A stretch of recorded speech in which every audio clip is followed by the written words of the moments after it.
Hello everyone, আসসালামু আলাইকুম। Welcome to power of agriculture. আজকের ভিডিওটিতে আমি কিছু ফল নিয়ে, কিছু ভেজিটেবলস নিয়ে আলোচনা করব যেগুলো হারভেস্ট করা হচ্ছে।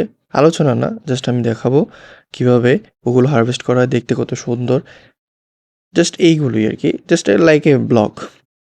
তো এই যে এখানে দেখতে পারতেছেন, এখানে যে টমেটো হারভেস্ট করতেছে হাতের মধ্যে দিয়ে, দেখতেও কি সুন্দর লাগে। অর্থাৎ এগ্রিকালচারের যে বিষয়গুলো আছে এগুলো দেখতেই সুন্দর লাগে আর কি। আমরা যখন ক্যামেরাতে ব্লগ করি কিংবা কোনো একটা ভিডিও বানাই এগ্রিকালচার নিয়ে, তখন ওটা দেখতেই আলাদা একটা ভাইব চলে আসে, দেখতেই ন্যাচারাল, দেখতেই সেটার মধ্যে একটা অরিজিনালিটি চলে আসে, অর্থাৎ দেখতেই সুন্দর লাগে আর কি। তো আমাদের যে ভিডিওগুলোর মধ্যে সবচেয়ে বেশি আমাদের ভালো লাগে ন্যাচারাল যে ভিডিওগুলো।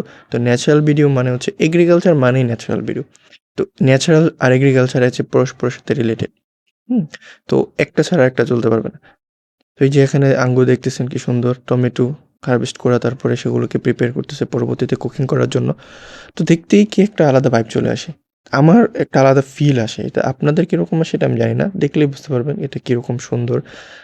জাস্ট অন্যরকম আরকি। দেখলেই মনের মধ্যে একটা প্রশান্তি চলে আসে। ধন্যবাদ।